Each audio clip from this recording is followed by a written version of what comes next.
A paz do Senhor, queridos irmãos, você que me ouve. Estamos aqui hoje para gravar a nossa primeira aula da lição da Escola Bíblica Dominical do ano de 2026. Primeiro trimestre desse ano está tratando sobre a Santíssima Trindade, o único Deus revelado em três pessoas eternas.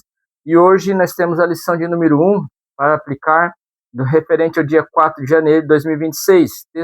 O tema dessa lição é o mistério da Santíssima Trindade. Textuário dessa lição: este é o meu Filho amado, em quem me comprazo, Mateus 3:17. A verdade prática está escrito assim: a doutrina da Trindade é central à fé cristã.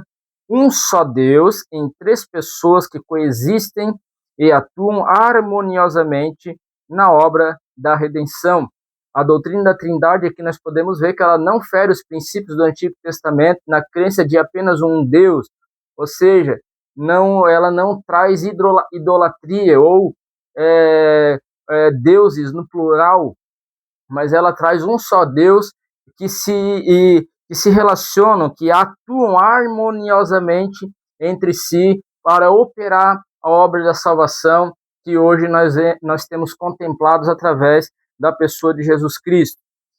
O nosso texto de classe está baseado em Mateus 3:13 ao 17, e eu quero ler apenas os versículos 16 e 17, que diz assim, ó: E sendo Jesus batizado, apesar de ele não ser um pecador, mas ele fez isso para que se cumprisse as Escrituras, saiu logo da água, e eis que se lhe abriram os céus, e viu o Espírito de Deus descendo como pomba e vindo sobre ele. Agora no versículo 17 diz assim, ó: E eis que uma voz dos céus dizia: Este é meu Filho amado, em quem me comprazo. Aqui nós vemos as três pessoas da Trindade se relacionando mutuamente entre si: o Pai, o Filho e o Espírito. O Filho estava sendo batizado, o Espírito desceu do céu como pomba e repousou sobre Cristo, e o Pai, quando fala do céu: Esse é meu Filho amado, em quem me comprazo. Aí nós vimos a atuação, as três pessoas da Trindade agindo num só momento, no ato do batismo, né? Onde fica muito clara a ação dessas três pessoas da Trindade, se revelando aqui em Mateus capítulo 3, e os versículos 16 e 17, principalmente. A introdução da nossa lição diz assim, ó: o batismo de Jesus retrata um dos momentos da revelação divina, como nós acabamos de ler. Nele, de maneira simultânea, junta, as três pessoas da Trindade se manifestam. O Filho é batizado, o Espírito Santo desce como uma pomba, e o Pai fala dos céus. Nós vimos aqui a simultaneidade da revelação divina no ato do batismo, né? Enquanto Jesus era batizado, quando ele sai da água após ser batizado, o Espírito desce em forma corpórea de pomba, manifestando o reino dos céus, agora estava na terra, o cumprimento da promessa estava acontecendo ali diante dos olhos das pessoas, todos estavam vendo, e logo após há uma voz do céu que diz: Este é meu Filho amado, em quem me comprazo. Então a gente vê a simultaneidade da promessa se cumprindo no mesmo local, no mesmo momento, as três pessoas da Trindade se relacionando, e tudo isso é fruto de um só Deus, né? Que é o Deus que está no céu, no seu trono assentado, aonde ele arquitetou toda essa obra de salvação, desde Gênesis 1 até Apocalipse capítulo 22, a gente vai ver o decorrer desse plano. No Antigo Testamento, Jesus ainda estava nas entrelinhas do Antigo Testamento, revelado de forma ainda discreta, não muito clara, mas ele estava ali. A gente vai ter que recorrer à teologia sistemática, a uma disciplina chamada Cristologia, para interpretar e ver a presença de Cristo revelada no Antigo Testamento, né? A gente vai ver no ato da criação, por exemplo, Deus falando, a palavra Deus, no princípio criou Deus o céu e a terra, Gênesis 1:1, a palavra Deus ali é Elohim. Essa palavra está no plural, ela vem de Eloar, que é a palavra Deus. Então ela está no plural, deuses, um só Deus, né? Mas no plural. ele está trazendo que a essência de Deus, ela não era só de uma só pessoa, havia três conectadas com ela, e essa divindade de Deus, que é um só, que se manifesta de forma diferente através de Cristo, através do Espírito Santo, na revelação, na salvação, na confirmação da salvação, né? Agora ali mostrando o ato da criação. A gente vai ver também em Gênesis capítulo 1, versículo 26, quando Deus diz: agora façamos, no plural, o homem a nossa imagem e semelhança. Ele está tratando também no plural de Deus Criador manifestando a sua graça, o seu amor, a sua salvação, através de três pessoas que simultaneamente estão trabalhando na obra redentora, né, da salvação, que ao longo do Antigo Testamento vai se revelando e vai se mostrando cada vez mais clara. Quando chega no Novo Testamento, Mateus, capítulo de número 3, vai mostrar e vai revelar agora as três pessoas da Trindade de forma clara: o Pai, o Filho e o Espírito, no momento do batismo, né? Antes mesmo do batismo, né? Deus já revelava quando quando o anjo Gabriel aparece a Maria, ele olha, você foi escolhida, foi agraciada de Deus para ser a geradora, a mãe do Messias, de Cristo, o Filho de Deus. E essa concepção foi espiritual, foi uma concepção que não teve uma relação íntima entre homem e mulher. Ou seja, ele não tinha parte, ele tinha parte humana de Maria, mas foi concebido pelo Deus eterno do céu, tinha a essência do Deus vivo, porque foi concebido pelo Espírito Santo no ventre de Maria. Aí ali a gente já vê agora de forma muito mais clara Deus gerando uma vida no ventre de Maria, que era metade humano e metade Deus, né, atuando nesta obra agora que ficou mais clara da salvação. O Salvador do mundo apareceu. Dessa forma, os anjos se revelam aos pastores, né, dizendo: olha, hoje na cidade de Davi vos nasceu o Cristo, que é o Senhor, é o Salvador. Aquela promessa do Antigo Testamento está se cumprindo na vida dessa criança que acabou de nascer, e os pastores foram lá, então, adorar o Cristo, o Salvador do mundo, o Messias tão esperado pelo povo de Israel. Isso tudo acontece de forma simultânea, era o agir de Deus através da vida desse menino, Cristo, era o agir de Deus através do Espírito Santo que estava sobre Cristo, que viria sobre Cristo para que ele pudesse exercer seu ministério, pregar o Evangelho, ser luz para aqueles que estavam em trevas. Mateus capítulo 4, aonde Cristo começou a ministrar na Galileia, raiou a luz e as pessoas começaram a enxergar o plano agora de forma muito mais clara do que do Antigo Testamento, e a gente vai ver essa revelação de Deus através de Cristo, que manifesta a glória do Pai, Deus que está no céu, na terra. Era o Deus encarnado, como diz Filipenses capítulo de número 2, versos 5 até o 10, aonde ele não teve por usurpação ser igual a Deus. Ele era diferente de Deus, mas ao mesmo tempo era Deus, porque tinha a essência de Deus nele. Foi gerado por Deus no ventre de Maria. Nasceu como homem, mas foi gerado pelo céu. E aí nós vamos ver o mover de Cristo em toda a sua caminhada nos evangelhos, todas as obras que Cristo fez na terra foram guiadas, orientadas pelo céu através do Espírito Santo, pelo Pai que está no céu, através do Espírito que repousava sobre Cristo e que o impulsionava a agir, a orar, a pregar, a expulsar demônios, a curar enfermos, a falar o que ele falava, palavras de sabedoria. As pregações vinham influenciadas pelo Espírito de Deus. Agora era Deus já colocando o seu plano de salvação, chegando próximo à revelação máxima de Deus, né? Através de Cristo. Agora Deus está construindo através de Cristo o caminho. E João vai revelar que Cristo é o caminho, a verdade e a vida, e ninguém vai ao Pai senão por Cristo. A única forma de nós chegarmos ao Pai, o Deus vivo, que é Espírito, que está no céu, sentado no seu trono, como a Bíblia revela, através do caminho, que é Cristo. O caminho era Cristo. Deus trouxe Cristo para que ele nos conduzisse ao Pai. E depois que Cristo morre, né, Cristo morre, vai descer sobre nós, sobre a igreja, sobre o povo de Deus, sobre a terra, vai descer o Espírito Santo. Isso foi profetizado também no Evangelho de João. É necessário que eu vou para que venha o Consolador. Eu rogarei ao Pai para que ele envie o Consolador, e ele vos ensinará todas as coisas, vos fará lembrar de todas as coisas. Ou seja, Cristo cumpriu a sua tarefa, a sua meta, o seu propósito, levar a salvação, morrer na cruz, perdoar os pecados, entrar na presença de Deus de forma perfeita, para que não haja mais necessidade de sacrifício de animais, de sangue de bois, de ovelhas. Esse sacrifício não era perfeito, mas o sacrifício de Cristo, Filho de Deus, era perfeito, porque ele era Deus também.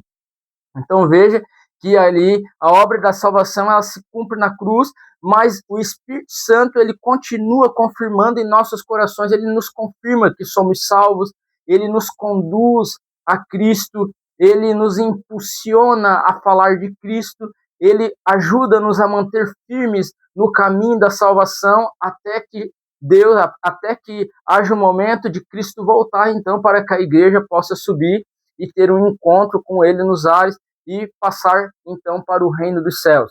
Então, nós vamos ver que essa dinâmica da Trindade ela é necessária nós conhecermos, porque distorções na doutrina da Trindade, elas não podem, são heresias perigosas que podem resultar em efeitos negativos ou contrários em relação à nossa salvação. E olha o que diz o final da nossa lição, né? Implicações doutrinárias, né? Aqui nós vamos encontrar 3 tipos de heresias que são aplicadas em relação à Trindade, que pode fazer eu e você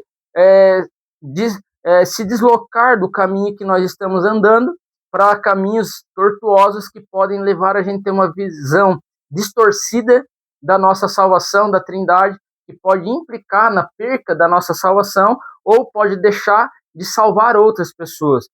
Que é o triteísmo, né, que é a crença em 3 deuses separados, ou seja, são 3 deuses diferentes. Jesus é um Deus separado do Pai, o Espírito Santo é um Deus separado de Cristo e do Pai, ou seja, isso aí culminaria numa idolatria, né, no politeísmo de vários deuses, mas Deus é apenas um.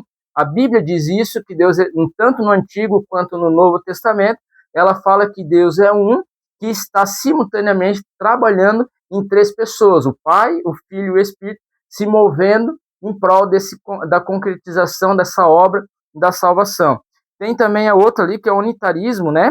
Afirma que somente o Pai é Deus, negando a divindade de Cristo e do Espírito Santo, ou seja, só tem um Deus, mas Cristo e o Espírito Santo não são Deus, mas a Bíblia nos mostra que eles realmente são divinos, também são Deus, né? São partes da essência de Deus que se move na terra, trazendo à tona a obra da salvação, trazendo luz sobre a salvação da vida humana, né?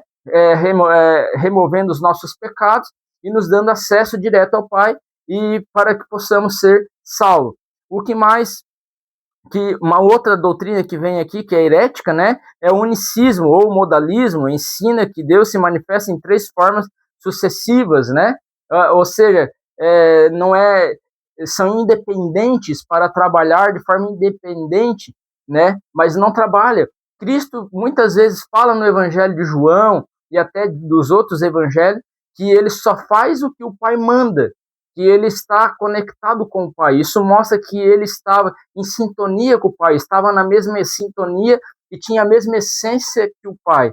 Estava em obediência àquele que está no céu, e ele estava na terra apenas fazendo aquilo que o Pai que está no céu estava ordenando e direcionando ele para guiar.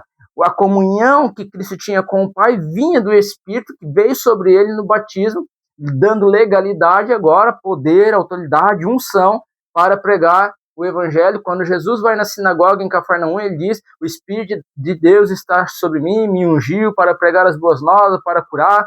e aí vai. Então veja que é uma atividade simultânea de três pessoas agindo através de um só Deus. Não existe outros deuses, é um só Deus que trabalha simultaneamente com três pessoas distintas, né? Por que três pessoas distintas? Porque essas três pessoas têm caráter idênticos, mas em alguns momentos agem de forma diferente. Exemplo, Deus é onisciente, onipotente e onipresente. Cristo é e o Espírito Santo também é. Só que a dinâmica de ação de cada um deles é diferente. O Pai nos conduz a Cristo. Cristo nos conduz à salvação e o Espírito Santo nos cela, nos dá a garantia dessa salvação e nos ajuda a nos manter no caminho, enfrentando as nossas dificuldades, as provas, os ataques malignos, para permanecermos em Cristo até o fim, para então sermos salvos e estar com Cristo na eternidade para todo sempre. Então, essa é uma dinâmica, a Trindade é uma dinâmica complexa de nós compreendermos, né? Mas é necessário que compreendamos para que para que possamos pôr a nossa fé naquilo que é correto e nos manter no caminho da salvação. Olha só o que mais, ó. Há um só Deus, isso aqui está escrito na palavra, há um só Deus que subsiste em três pessoas distintas. A compreensão distorcida dessa doutrina terá sérias implicações para a salvação. Veja, e a vida eterna é esta, que conheçam a ti só por único Deus, verdadeiro, e Jesus Cristo, a quem enviastes. João, capítulo 17, e versículo 3. Meus irmãos, aqui eu quero concluir a nossa lição. Espero que você tenha entendido a nossa lição. Eu sei que é um pouco complexo, não consigo aplicar toda a lição, senão o vídeo fica muito grande, e a gente vai entender através dela que existe um só Deus. Deuteronômio 6, e versículo 4 diz: ouve Israel, o Senhor teu Deus, que é um, não é dois, não é três, é um.